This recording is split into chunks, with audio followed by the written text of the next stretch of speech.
The space around the massive ship exploded into chaos. Red laser beams cut through the darkness as the human fleet engaged the hegemony battleships.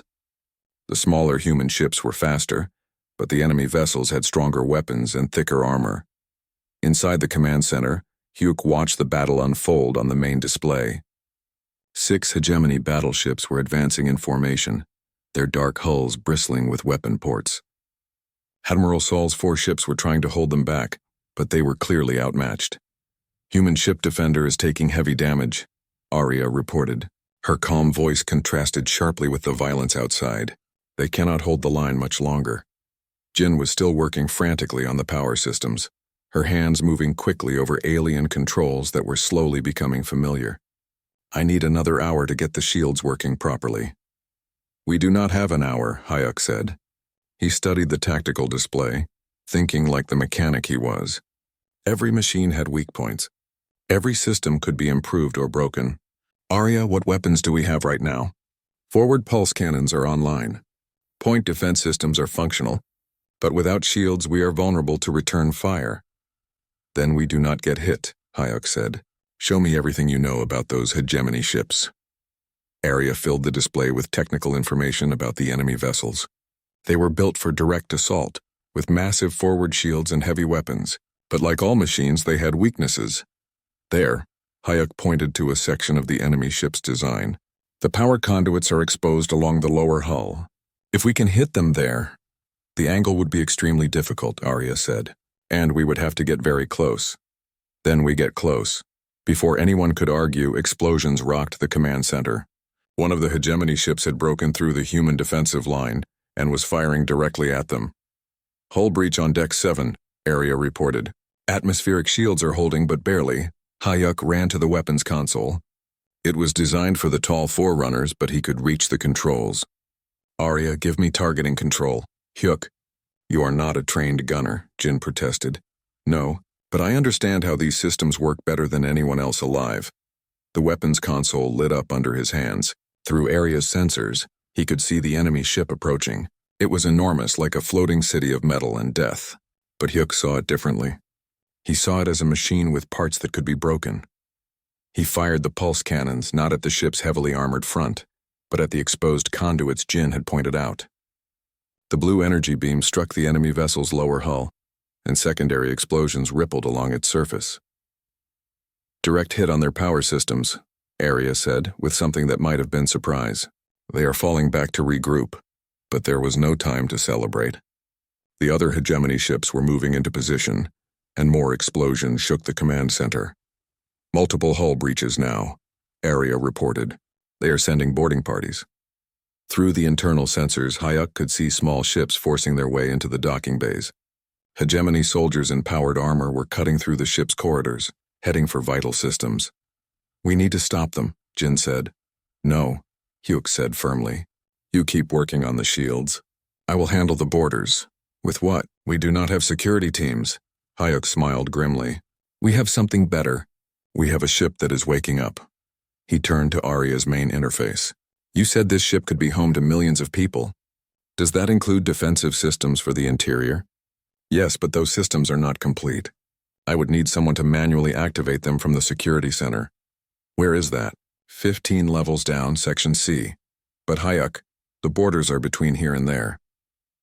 Then I go around them.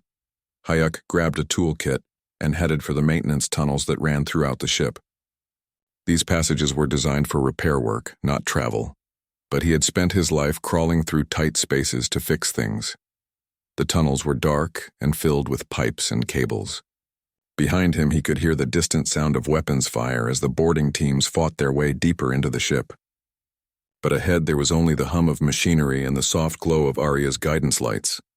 Left here, Arya's voice whispered through the tunnel's speakers, then down 3 levels. As he crawled through the narrow space, Hyuk could see the ship's systems all around him. Power lines that carried energy beyond human understanding, data cables that processed information faster than any computer, and everywhere the signs of incomplete work that waited for someone like him to finish it. Yuck, Jin's voice crackled through his communicator. The shields are at 40%, but the hegemony ships are regrouping for another attack. How many boarders are inside? He asked. At least 50. They are trying to reach the command center and the main power core. Hyuk reached a junction in the tunnel system. Through a small window he could see hegemony soldiers in the corridor below. Their armor was black and intimidating, designed to frighten enemies. But Hyuk was not afraid.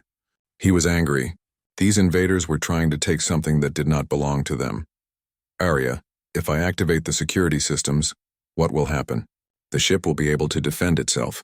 Automated systems will engage the borders. But I must warn you, once activated, these systems will consider anyone not authorized by you to be an enemy. Good. Hyuk reached the security center and found it to be a room full of controls that looked like they belonged in a nightmare. Every surface was covered with alien symbols and strange interfaces. But as he studied them, patterns began to emerge. The Forerunners thought differently than humans, but they still followed logical principles. Here, he said, placing his hand on what looked like the main control panel. Arya, walk me through this. Place your hand on the central node. The system will scan you and register you as the primary authority. The moment Hyuk touched the control panel, the room exploded with light. Information flooded his mind, not painful but overwhelming. He could suddenly sense every part of the massive ship. He could feel the borders like infections in a body, and he could feel the ship's desire to defend itself. Security systems activated, Arya announced. Beginning defensive procedures. Throughout the ship, hidden panels opened to reveal automated defense systems. Stun weapons emerged from the walls. Force fields activated to trap intruders. The ship itself became a weapon against the borders. But the battle outside was getting worse. Through the ship's sensors, Hyuk could see that more hegemony vessels had arrived. Admiral Saul's fleet was down to 2 ships, and they were badly damaged. Hyuk! Jin's voice was urgent. I have the shields at 60%, but we need more power for the main weapons. What do you need? The central power core has safety locks that prevent it from reaching full capacity. Someone needs to manually override them. Where? The core chamber. But Hyuk, it is dangerous. If something goes wrong. If we do not do this, we all die anyway. Hyuk crawled back through the maintenance tunnels, but this time he was heading deeper into the ship. The power core was at the very center of the vessel, protected by layers of shielding and safety systems. As he got closer, he could feel the energy radiating through the walls. The core chamber was incredible. A sphere of pure energy hung in the center of a room the size of a cathedral. It pulsed with light like a trapped star, held in place by fields that bent space itself. The override controls are around the perimeter, Arya explained. But you must be careful. This energy could destroy planets. Hyuk walked around the energy sphere, studying the control systems. They were beautiful and terrifying at the same time. With a few wrong moves, he could accidentally create an explosion that would destroy half the galaxy. But he had been working with dangerous energy his whole life. Every fusion reactor was a controlled star. Every hyperspace drive bent the laws of physics. This was just bigger. He found the override controls and began the delicate process of removing the safety locks. With each lock he removed, the energy sphere grew brighter and more powerful. Power at 80%, Jin reported. 90%. 95%. That is enough, Arya said. Any more and the containment field might fail. But outside, the battle was reaching its climax. The hegemony fleet had formed a circle around them, and all 6 battleships were firing at once. Even with shields, the massive ship was taking tremendous damage. Hull breaches on multiple decks, Arya reported. Structural integrity at 70%. Hyuk looked at the energy sphere one more time. One more override and they would have full power. But if he was wrong, if the containment failed, an explosion somewhere above shook the entire chamber. Through the ship's sensors, he could see that one of Admiral Saul's ships had been destroyed. The other was trying to retreat but was surrounded. I am sorry, Hyuk said to the energy sphere, but we need everything you have got. He removed the final safety lock. The sphere blazed like a newborn star, and power flooded through every system in the ship. The lights became brighter, the shields became stronger, and weapons that had been dormant for 10,000 years came online. Full power achieved, Arya announced. All systems operational. Then let us finish this, Hyuk said. The moment full power flowed through the ship, everything changed. The massive vessel that had been drifting helplessly suddenly blazed with energy. Lights ran along its hull like lightning, and the space around it shimmered with power fields that bent starlight. In the command center, Jin watched in amazement as systems that had been dead for thousands of years came alive. Yuk, what did you do? Power readings are off the scale. I gave Arya everything she needed, Hayek's voice came through the communicator. He was still in the power core chamber, watching the energy sphere pulse like a heart. Now let us see what this ship can really do. Arya's voice was different now. Stronger, more alive. All systems are online. Weapons, shields, engines, manufacturing systems, everything. I am complete. On the main display, the 6 hegemony battleships continued their attack, not realizing that their target had fundamentally changed. Their weapons, which had been punching through the ship's defenses moments before, now splashed harmlessly against shields that could protect entire planets. "This is Commander Bora of the Hegemony Fleet," came a harsh voice over the communication system. "Surrender the ship immediately or we will destroy it." "You are welcome to try," Arya replied calmly. The massive ship began to turn, moving with grace that should have been impossible for something so large. As it turned, weapons ports opened along its hull, not the crude, obvious weapons of normal warships, but elegant systems that channeled the fundamental forces of the universe. "Arya, wait," Hayek said as he climbed back toward the command center. "Remember what your builders wanted. You are supposed to be a protector, not a destroyer." "The hegemony fleet threatens innocent lives," Arya replied. "Admiral Saul's remaining ship is badly damaged. The crew will die if I do not act. Then protect them, but try not to kill anyone if you can avoid it." The ship's weapons fired, but not at the hegemony vessels. Instead, beams of energy created a barrier between the attacking fleet and Admiral Saul's damaged ship. When the hegemony weapons hit the barrier, they simply vanished, their energy absorbed and redirected. "Impossible." Commander Bora's voice crackled with disbelief. "What kind of technology is this?" "The kind that makes your weapons useless," Arya replied. "You have 2 choices: withdraw from this area, or be removed." Instead of retreating, the hegemony ships moved closer, concentrating their fire on single points in the energy barrier. It was a good strategy against normal shields, but these defenses were not normal. "They are not listening," Jin observed. She had made it back to the command center and was monitoring the battle. "Their weapons are having no effect, but they keep trying." Hyuk finally reached the command center, breathing hard from his climb through the ship's passages. He looked at the tactical display, studying the hegemony formation. "Arya, can you disable their ships without destroying them?" "Yes, but they will not stop attacking until they cannot attack anymore." "Then make sure they cannot attack anymore." What happened next was like watching an artist at work. The massive ship moved through space with impossible grace, its weapons firing with surgical precision. Each beam found exactly the right spot on each enemy vessel: power cores, weapon systems, engine housings. One by one, the hegemony battleships went dark, drifting helplessly with their crews alive but their ships powerless. "All enemy vessels disabled," Arya reported. "No casualties."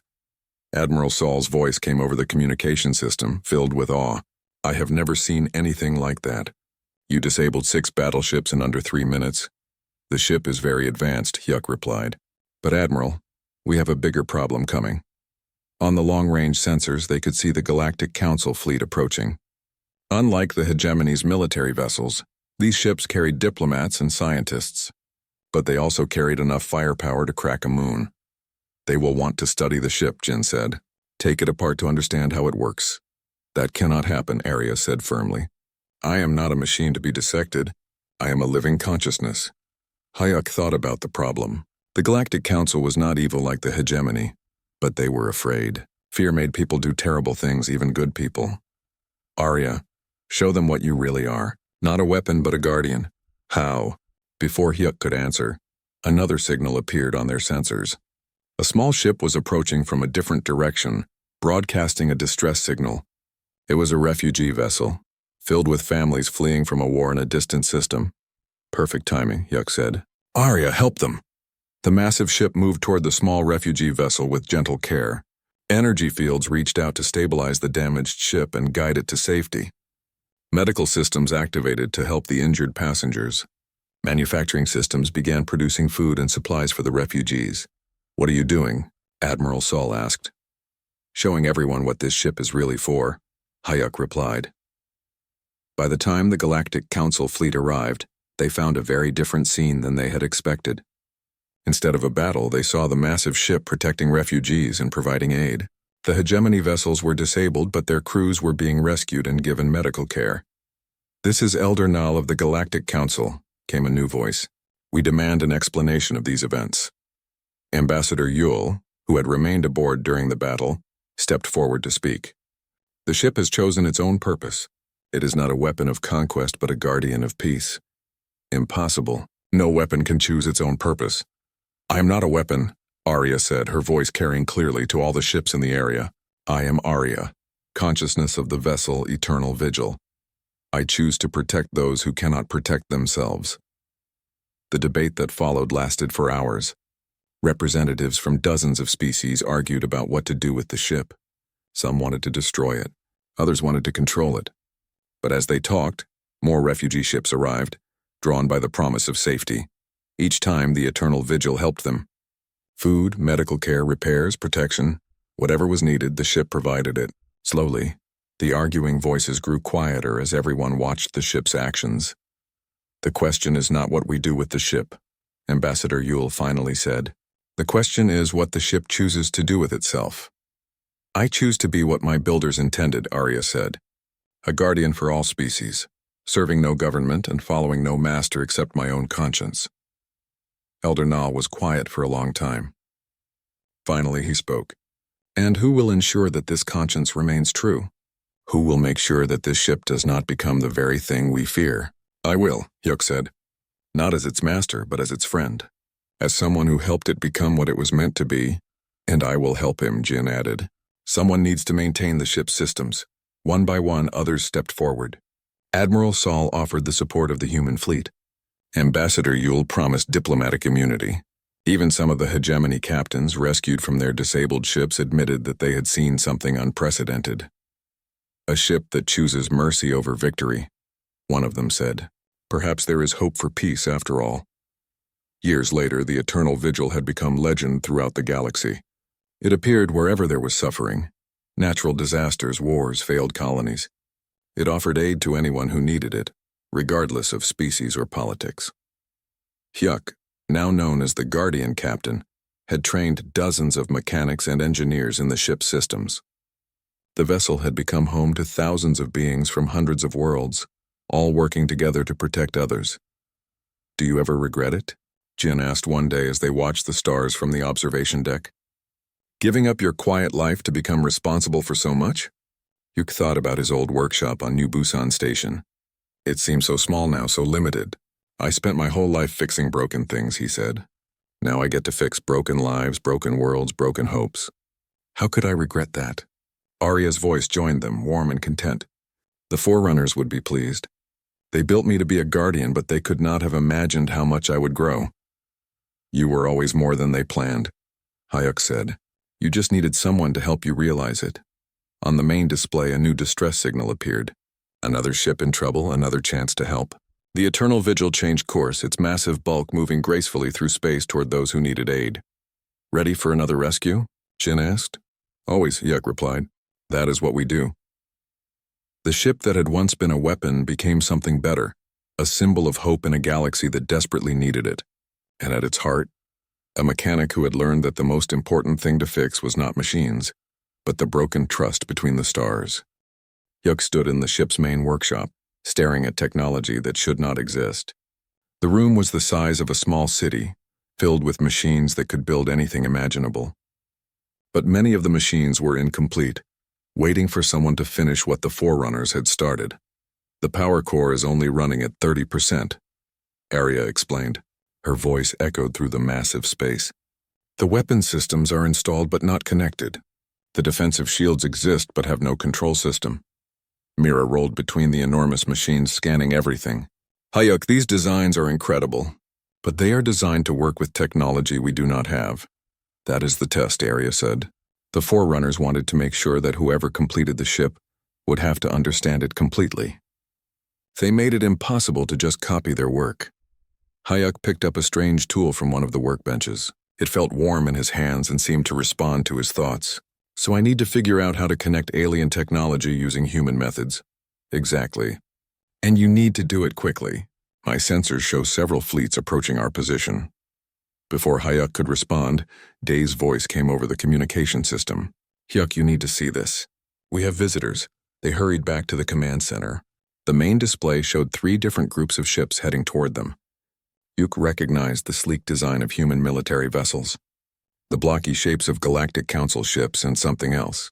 Dark, angular ships that looked built for war. The humans will arrive first, Arya said. Admiral Saul is leading a small fleet. The Galactic Council ships are 2 days behind them. But the third group, she paused. Those belong to the hegemony. They are a military alliance that believes in conquest through force. How long until the humans arrive? Hyuk asked. 6 hours. Hyuk felt a knot in his stomach. 6 hours to start one of the most complex repair jobs in galactic history. But as he looked at the amazing technology around him, he felt something else too. Excitement. This was what he had been training for his whole life, even if he had not known it. Arya, I need help. Not just information, I need another pair of hands. Someone who understands engineering. There is a communication array that still works. You could contact someone. Hyuk thought for a moment, then smiled. Patch me through to New Busan Station. I need to talk to my sister. An hour later, a small, fast ship arrived at the docking bay. Jin stepped out, looking around in amazement.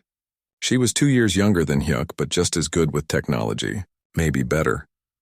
When you said you found something interesting, I thought you meant a new type of engine, Jin said. Not a ship the size of a moon. I needed someone I could trust, Hyuk said, hugging his sister. Someone who would not try to take this away from me. Jin looked around the workshop with wide eyes. These machines, they are impossible. The power requirements alone should collapse the ship into a black hole. The Forerunners were very advanced, Arya said, speaking to Jin for the first time. Jin jumped. The ship can talk? I am Arya. I am pleased to meet you, Jin. Your brother will need your help to complete what must be done. Over the next few hours, Hyuk and Jin explored the ship's systems. They found that the Forerunners had left detailed blueprints, but many of the final connections required creative problem-solving. The alien technology was designed to work in ways that human technology was not. Look at this, Jin said, pointing to a massive energy conduit. The power flow is not linear. It spirals through 17 different dimensions. But if we use a human-style relay system here, Hyuk said, tracing his finger along the conduit, we can create a bridge between their technology and ours. They work together, combining alien materials with human engineering principles. Slowly, systems that had been dormant for thousands of years began to come alive. Lights appeared along the walls. Machines hummed with power. The ship itself seemed to be waking up. The power core is now at 60%, Arya reported. Defensive systems are coming online. Just then, Day's voice crackled over the intercom. Hyuk, the human fleet is here. Admiral Saul wants to talk. The main screen showed a stern-looking woman in a military uniform. Admiral Saul had short gray hair and the kind of eyes that had seen too many battles. I am Admiral Saul of the Human Defense Force, she said. By order of the Galactic Council, you are to cease all activities and prepare for inspection. With respect, Admiral, Hyuk said. I do not take orders from the Galactic Council. Mr. Hyuk, you are playing with forces beyond your understanding. That ship could be a threat to every living being in the galaxy. Or it could be their protector, Hyuk replied. That choice has not been made yet. Admiral Saul's expression softened slightly. I have read your file. You are a good man, but good intentions are not enough when dealing with weapons of this magnitude. Behind her, Hyuk could see other officers arguing. Some wanted to board the ship immediately. Others wanted to destroy it before anyone could claim it. Give me more time, Hyuk said. Let me finish what I started. I cannot do that. The Galactic Council is sending their own fleet. And we have detected hegemony ships approaching. If we do not secure this ship now, it will fall into the wrong hands. The transmission ended. Arya's voice was calm but urgent. Human ships are positioning themselves around us. They are preparing to board. Hyuk looked at Jin, who was still working on one of the power systems. How much more time do we need? At least 2 days for the basic systems. A week for everything. We do not have a week. We might not have 2 hours. Just then, something unexpected happened. Another ship arrived, but this one was different. It was small and fast, painted with the colors of the diplomatic corps. This is Ambassador Yule, came a new voice. I am here representing the interests of all peaceful species. I request permission to come aboard. Hyuk looked at Arya's camera. What do you think? Ambassador Yule has a reputation for fairness. He might be able to buy us time. An hour later, Ambassador Yule stood in the command center looking around in amazement. He was an older man with kind eyes and gray hair. He had spent his life negotiating peace between different species. "This ship is everything the report said and more," he said. "I can understand why everyone wants to control it." "I do not want to control it," Hyuk said. "I want to complete it, the way it was meant to be completed." "And how was that?" Arya answered. "My builders intended this ship to choose its own purpose, to be a guardian, not a weapon of conquest." Ambassador Yule was quiet for a long time, thinking. Finally he spoke. "The Galactic Council is afraid. The hegemony wants this ship to expand their empire. The humans want to make sure it does not fall into the wrong hands. But perhaps there is another way." "What do you mean?" Shin asked. "What if this ship does not belong to any one species? What if it belongs to itself?" Hyuk felt something click in his mind. That was it. That was the answer. The ship was not meant to be owned by anyone. It was meant to be free to choose its own path. "Arya," he said. "Is that what your builders intended?" "Yes, they wanted to create a guardian that would protect all life, not serve any one master." "Then that is what we will build," Hyuk said. "Not a weapon for humans or aliens, but a protector for everyone." Ambassador Yule smiled. "I can work with that. I can try to convince the council to give you more time." But even as he spoke, alarms began to sound. The hegemony fleet had arrived, and they were not interested in talking. 6 large battleships, Arya reported. "They are charging weapons." Admiral Saul's voice came over the communication system. "Mr. Hyuk, we are out of time. I am ordering my ships to defend your position, but we are outnumbered." Hyuk looked at the display showing the approaching enemy ships. Then he looked at Jin, who was still working frantically on the power systems. "How much do we have now?" he asked. 70% power, basic weapons online, but no shields," Jin reported. "Then we fight with what we have," Hyuk said. "Arya, are you ready to become what you were meant to be?" "I have been ready for 10,000 years, Arya replied. "Let us finish this together." The massive ship hung in space like a sleeping giant. Hyuk pressed his face against the window of the lucky break and tried to understand what he was seeing. The ship was so big that he could not see the end of it. It stretched in all directions, covered in strange metal that seemed to glow with its own light. "This is impossible," Day said. His voice was shaking. "No one can build something this big." Mira was scanning the ship with all her sensors. "The ship is approximately 50 kilometers long and 20 kilometers wide. It has its own gravity field and atmosphere. Hyuk, this is not just a ship. It is like a small world." The signal came again, speaking directly to their communication system. The voice was female and sounded almost human, but there was something different about it. Something ancient. "Please dock at the forward bay. I will guide you in." Lights began to flash along the huge ship's surface, creating a path toward a section that looked like a docking area. Even the docking bay was enormous. It could hold hundreds of ships the size of the Lucky Break. "I do not like this," Day said. "We should go back." "We came this far," Hyuk said.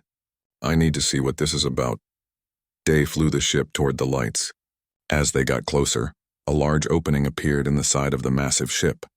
Inside they could see light and what looked like a normal atmosphere. The Lucky Break flew into the docking bay, and the opening closed behind them. Hyuk felt a strange feeling, like the ship was welcoming him home. "Artificial gravity and atmosphere confirmed," Mira reported. "Air is safe to breathe." They put on their spacesuits anyway and left the Lucky Break. The docking bay was incredible. The walls were made of a material that looked like metal but felt warm to the touch. Strange symbols glowed along the surfaces and the air hummed with power. "Welcome," the voice said. It seemed to come from everywhere at once. "I am Arya. I am the consciousness of this vessel." "You are an AI?" Hyuk asked. "I am more than that, but yes, you could call me an artificial intelligence. I have been waiting for someone like you for 10,000 years. 10,000 years? Day repeated. "That is impossible. No AI can run for that long. My builders made me to last. They called themselves the Forerunners. They are gone now, but they left me here to wait." Hyuk looked around the massive bay. "Wait for what?" "For a species that could complete what they started." "Follow the lights. I will show you." Glowing lines appeared on the floor leading to a door that was 3 times taller than a human. As they walked, Arya continued to speak. "My builders were the most advanced race in the galaxy. They created wonderful technology and explored every star, but they made a mistake. They built weapons without wisdom. In the end, their own creations destroyed them. The door opened, and they entered a corridor that seemed to go on forever. The walls showed pictures of strange aliens working on incredible machines. These must be the Forerunners, Hyuk thought. They looked a bit like humans, but taller and thinner, with large eyes. Before they died, the Forerunners decided to leave something behind. A guardian, a protector. They built me and this ship, but they did not finish the job. Why not? Hyuk asked. Because they realized that only a worthy species should complete such a weapon. They programmed me to wait and watch. I have observed many species over the thousands of years. Most were too aggressive or too afraid.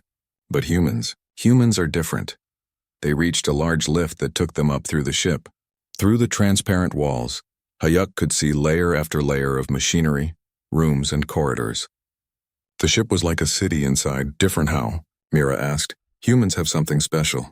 You see a broken thing and you do not just fix it. You make it better. You take pieces from different places and create something new. This ship needs that kind of thinking. The lift stopped and they entered a room so large that Hyuk could barely see the other side. In the center was a massive holographic display showing the entire galaxy. Thousands of star systems sparkled like diamonds. This is the command center, Arya said. From here this ship can protect entire star systems or... She paused. It can destroy them. Hyuk felt cold. You want me to help you build a weapon that can destroy star systems? I want you to help me become what I was meant to be. But that choice and what I become, that will be up to you. Arya showed them more of the ship. There were factories that could build almost anything. There were weapons that could crack planets open like eggs. There were defensive systems that could stop entire fleets. But everywhere they looked, things were incomplete. The Forerunners left blueprints and designs, but they did not install the final systems. They wanted to make sure that whoever completed the ship would have to understand it completely. Hyuk examined some of the incomplete machinery. It was beautiful and terrible at the same time. The technology was far beyond anything humans had created. But he could see how it worked. More importantly, he could see how to make it better. Why me specifically? He asked. Because you fix things that others say cannot be fixed. Because you do not just follow instructions, you understand the purpose behind them. And because humans have something my builders lost, hope. They spent hours exploring the ship. Each section revealed new wonders and new responsibilities. Hyuk saw medical bays that could heal any injury, workshops that could create materials that did not exist in nature, and living quarters for millions of people. This ship could be home to an entire civilization, he said. That was part of the plan, a mobile home for those who protect the galaxy. As they walked back toward the docking bay, Hyuk thought about what Arya was asking. She wanted him to complete the most powerful ship ever built. In the wrong hands, it could conquer the entire galaxy. In the right hands, it could protect everyone. What happens if I say no? Hyuk asked. Then I continue to wait. Maybe for another 10,000 years. Maybe forever. And if I say yes, then you become responsible for the most powerful force in the galaxy. Every choice you make will affect billions of lives. Day had been quiet during most of the tour, but now he spoke up. Hyuk, this is bigger than fixing engines. This is about the future of everyone. I know, Hyuk said. He looked at the incredible technology around him, then at Mira, who had been unusually quiet. What do you think, Mira? I think, Mira said slowly, that someone needs to make this choice. And if it has to be someone, I would rather it be you than anyone else I know. Arya's voice was gentle when she spoke again. You do not have to decide now, but you should know. Other species have detected my awakening. They are coming. Some want to claim this ship for themselves. Others want to destroy it before anyone can use it. How long do we have? Hyuk asked. Perhaps a few days. Perhaps less. Hyuk looked out at the stars through the command center's great windows. Somewhere out there, fleets were heading toward them. Soon this peaceful moment would end, and he would have to choose what to do with the most powerful ship in the galaxy. Arya, he said, show me the workshops. If we are going to do this, I need to understand exactly what I am working with.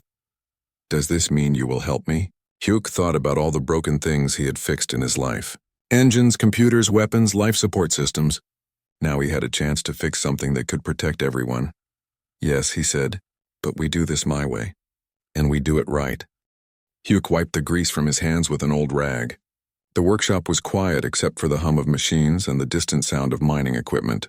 He had been working on a broken alien engine for 3 days. Most mechanics would have given up, but Hyuk was different. He could fix anything. The mining station, New Busan, floated in the dark space at the edge of human territory. It was not a pretty place. The walls were metal, the air smelled like oil, and everyone was tired. But it was home to Hyuk. He had his workshop, his tools, and his work. That was enough. Mira, his small robot helper, rolled over to him. She looked like a mining drone. But Hyuk had changed her over the years. Now she was smarter than most computers. Her blue lights blinked as she spoke. "Another engine fixed," Mira said in her soft voice. "The station chief will be happy." Hyuk smiled and patted her metal head. "One more impossible job done, right, Mira?" "You say that about every job," she replied. Before Hyuk could answer, a loud beep came from his communication system. It was not the normal sound. This beep was deeper, older. Hyuk frowned and walked to his desk. The screen showed a signal unlike anything he had seen. "What is this?" he asked. Mira rolled closer and scanned the signal. Her lights flashed faster. "This is strange, Hyuk. The signal is very old. Maybe thousands of years old, but it is still working." The signal showed numbers and patterns. They moved across the screen like they were alive. Hyuk had seen many alien languages, but this was different. It felt like the numbers were trying to talk to him. "Where is it coming from?" Hyuk asked. Mira was quiet for a moment. Then her lights turned red. "The dead zone." Hyuk stepped back. Everyone knew about the dead zone. It was a part of space where ships went missing. The Galactic Council had made it illegal to go there. 3 big exploration fleets had vanished in that area. No one knew why. "That cannot be right," Hyuk said. "Nothing works in the dead zone, all the stories say so."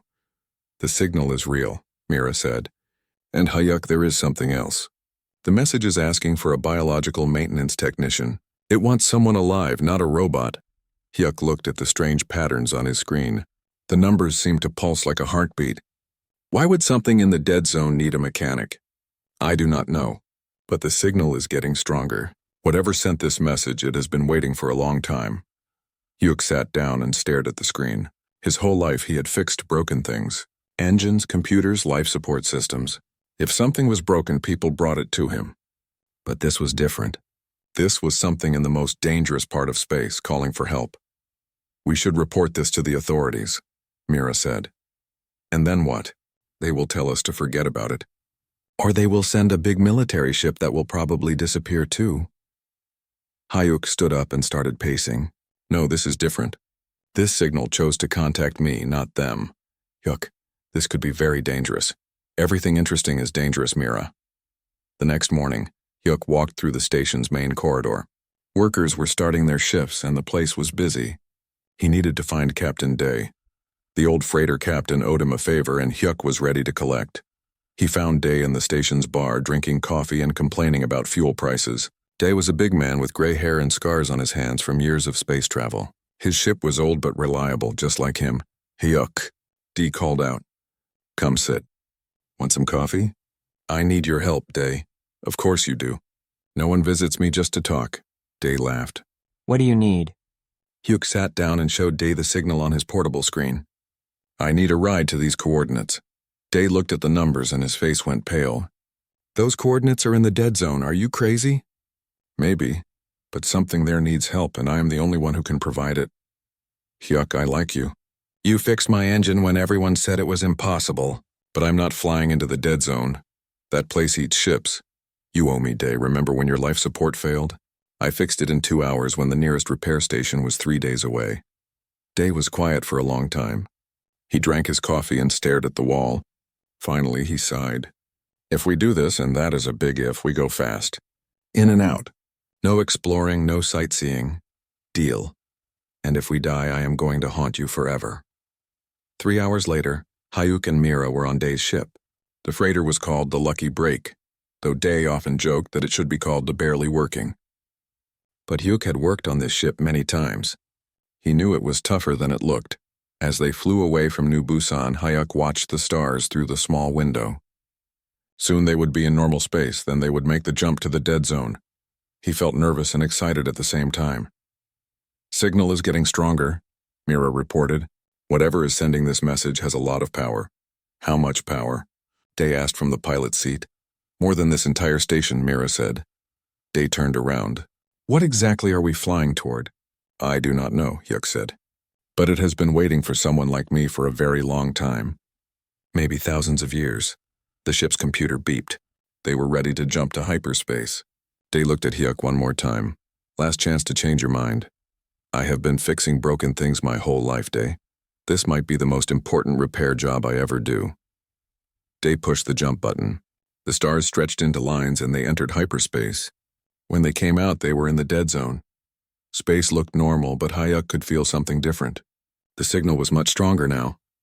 There, Mira said, pointing to the main screen. Those coordinates. Hyuk looked and gasped. In the distance, something huge blocked out the stars. It was not a planet or an asteroid. It was a ship, but bigger than any ship he had ever seen. It was so large it had its own gravity. What is that thing? Day whispered. The signal suddenly changed. Instead of numbers, words appeared on their screen in perfect human language. Welcome, biological maintenance technician. I have been waiting for you.